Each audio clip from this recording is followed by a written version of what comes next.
Hello, welcome back to the EGOS map. In this video, we will focus on interaction between people from all EGOS profiles. So let's start with communication. Obviously, communication reflects the way we are, our own personality. And sometimes we get an easier communication with some people and not so easy with others. Let's start by checking the communication between same profiles, to socials, to operationals, to governors, to entrepreneurs. It's interesting to realize that although two socials can interact really well in a personal context, when it comes to working together, because they are so friendly and so person-oriented, they end up not really being able to cut their personal relationship and move on to a more, let's say, colder interaction around professional issues. Whereas two operationals, they get along well, they're quite relaxed, and when it comes to working, the problem with decision making that they like to avoid shows up. So who makes the decisions? Who decides what to do? They always ask the other one to decide, and so that they avoid the pressure of decision making. So in the end, they don't work well together. Two governors get along well personally and professionally. In a professional context, sometimes it's a little bit more complicated because they may not agree on the rules, so they have to have common sets of rules. And in that way, they can work well together. And two entrepreneurs, they clash, as you would expect from very competitive people, both in a personal context as well as in a professional context. But actually, two entrepreneurs can work well together if they specialize. If one goes in one direction, the other one is specializing in another direction, and they complement each other well. So as you can already start to understand, this is the, let's say, the beginning of the relationship, and you can work on the relationship to improve it. Let's see how different personality profiles interact with each other. As you would expect, socials are the ones most likely to get along better with others.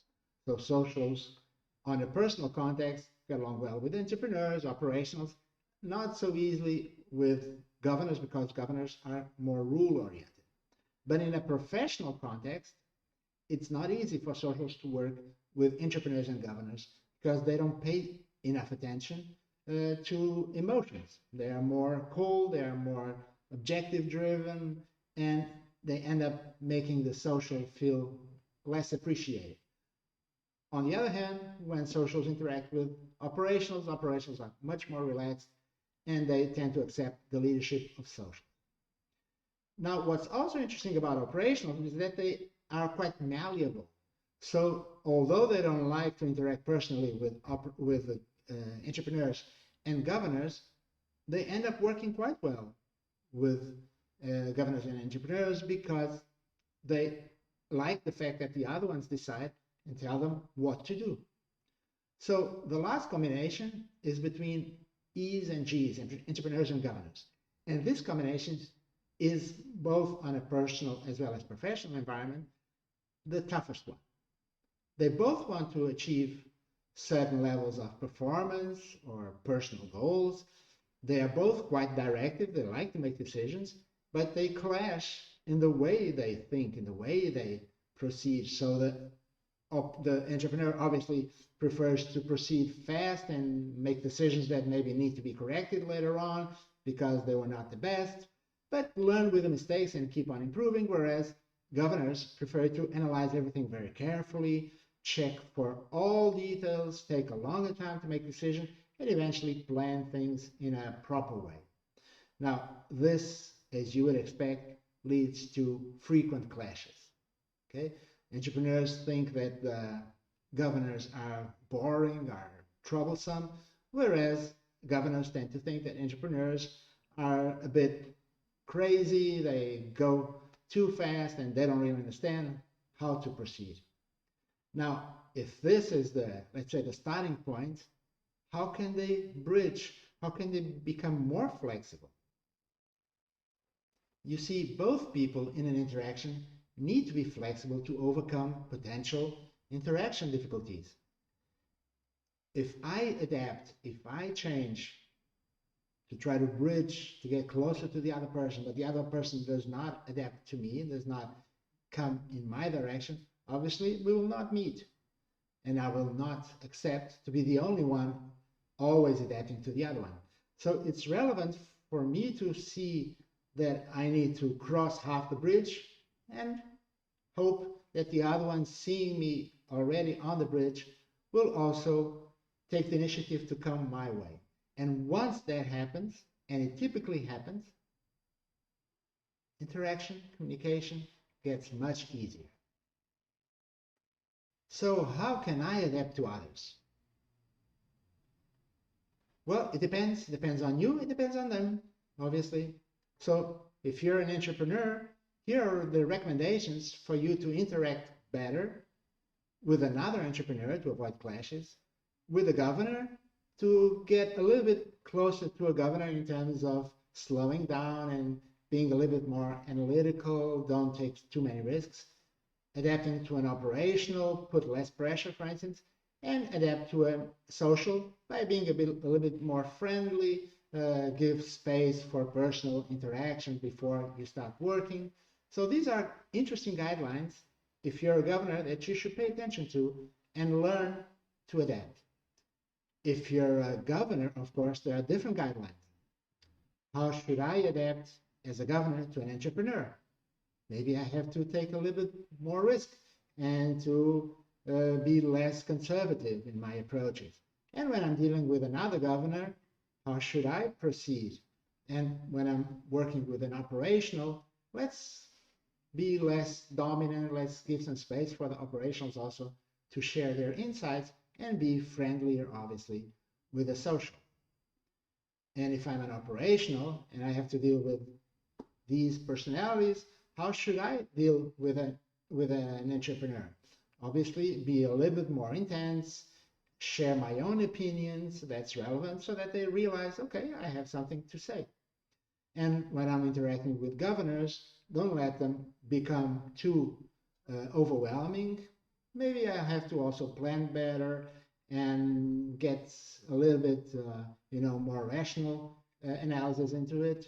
And if I'm interacting with another operation, obviously for us to work well together, I will have to be a bit more directive, make some decisions. And if I'm working with a social, obviously get a little bit more emotional, less distant, be more creative also, because socials like creativity. And if I'm a social, let's try to adapt to others too. Let's see how can I improve my interaction with an entrepreneur, maybe be less sensitive because they tend to be a little bit harsh, be more attentive of the objectives that they like to set. And when I'm interacting with the governor, we know that governors are a little bit colder, so accept these characteristics, maybe be a bit more formal, don't spend so much time on personal talk. And when I'm interacting with an operational, of course, have some time to listen instead of always talking, listen to the operational, encourage his or her involvement. And then when I'm working with another social, of course, try to temper my own emotions, don't get carried away by personal talk, and say, okay, now it's time to get work done, so let's move to this particular topic. So as you can see, there are different guidelines for each personality profile. Depending from where you come, you cross the bridge in the direction of others, and once they see you on the bridge, they will also get motivated to cross in your direction. Another very important aspect of interacting with people is to understand what motivates them. You can motivate people around you just by being a colleague, a team member, or also as a leader, right? So there are various motivational factors. Some are more basic at the lower levels, such as food, beverages, sleep, and so on. Others are more high-level ones. Now, typically, the low-level ones have a short-term impact, whereas the higher-level ones motivate people for a sustained time period. And the lower-level ones are typically common to everybody, but the higher-level ones tend to be differentiated according to the personality of different people, right? So let's start with entrepreneurs. What motivates in a sustained way an entrepreneur? Typically, the sense of value. They like to be valued by others, the valuation of their own efforts, their own achievements, something that they care about. Also, they like to get to know more things, so they care about knowledge, learning, the sense of independence. They like to do things on their own, or at least to have some autonomy, and the sense of power and challenge. They love new challenges, love to take risks, to put themselves on the line, so to speak. On the other hand, governors care more about order, stability.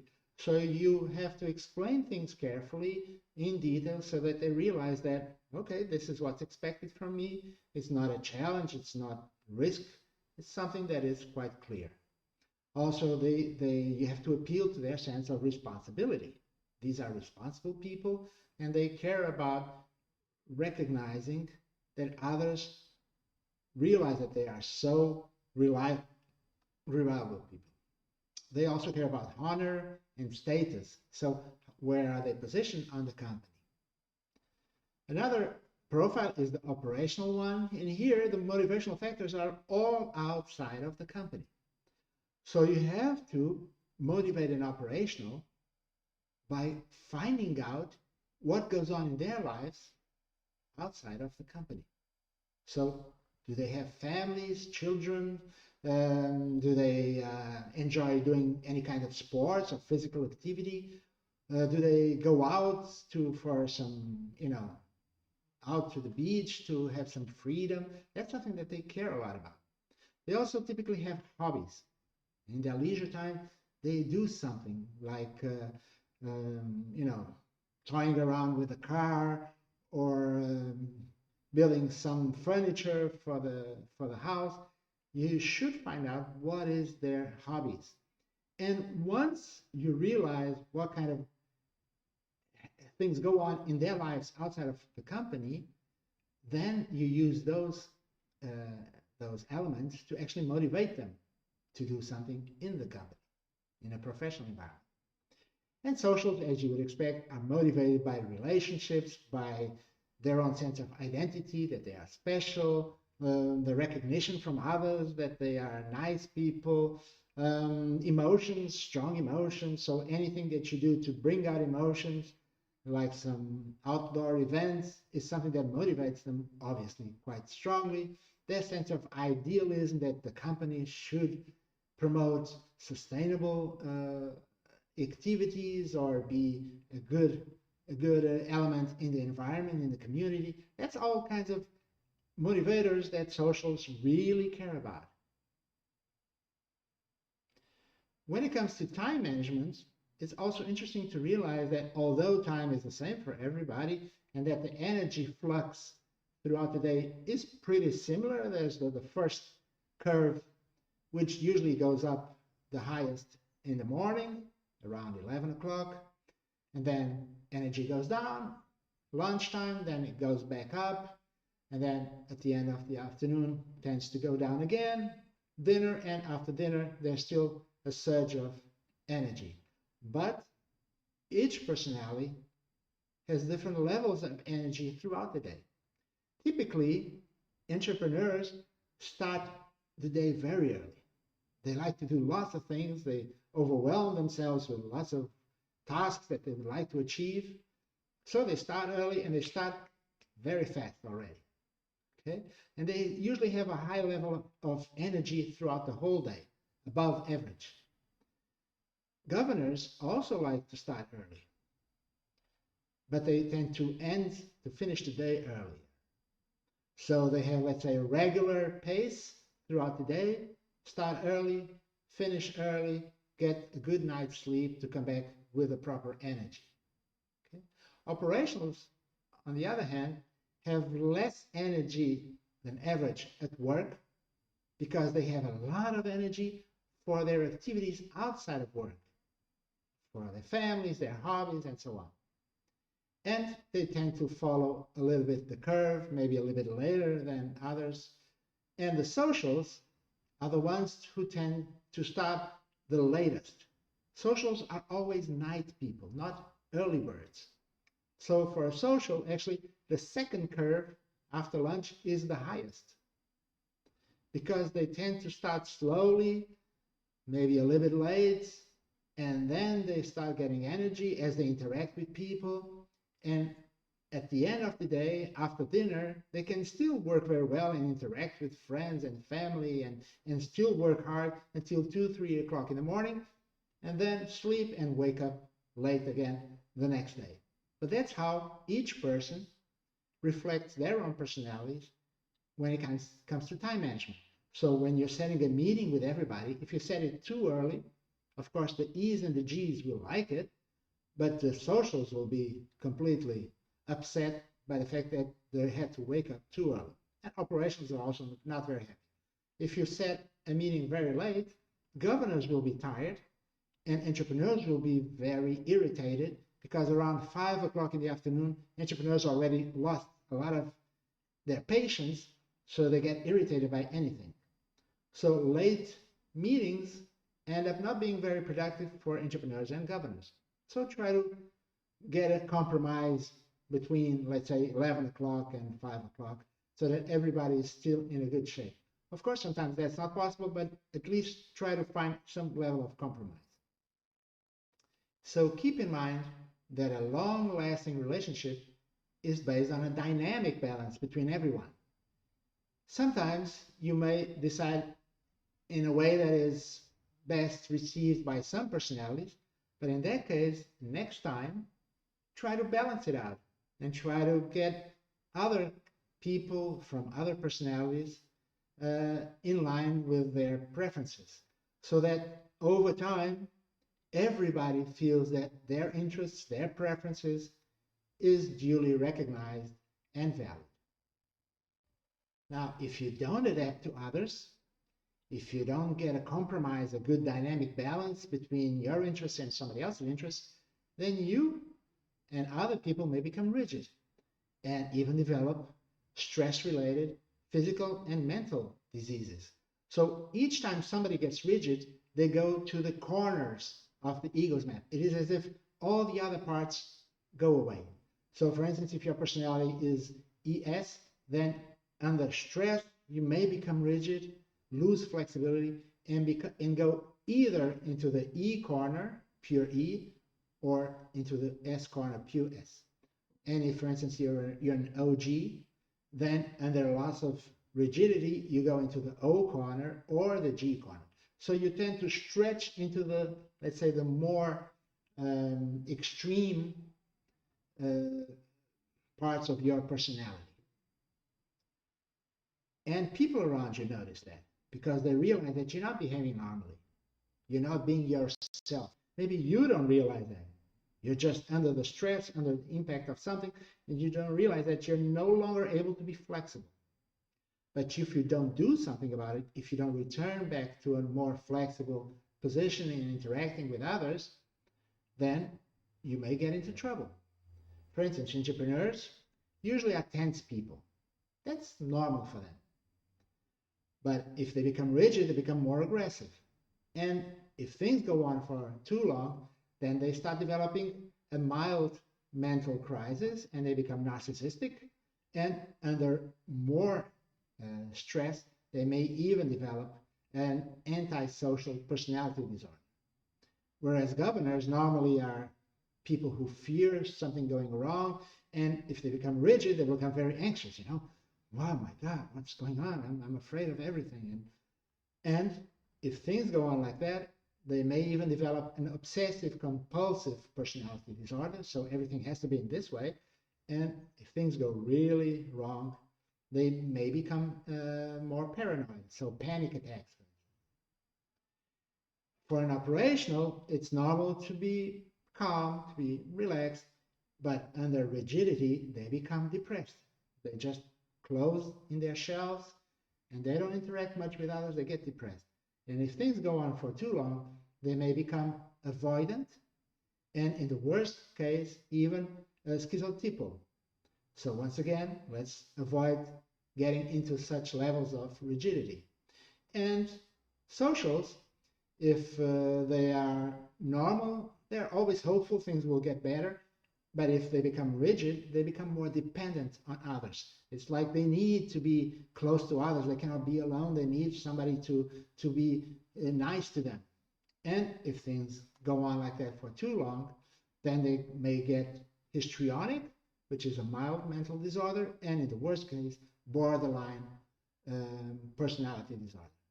So, final message is stay flexible. There are times when we get rigid, too much stress, too many problems, but get a rest, do something that brings you out of that rigidity, get the help of people around you, your friends, your family, or some professional support, but make sure that you get back to normal, being yourself, more flexible, and in this way, you'll be able to adapt more flexibly to your life's circumstances.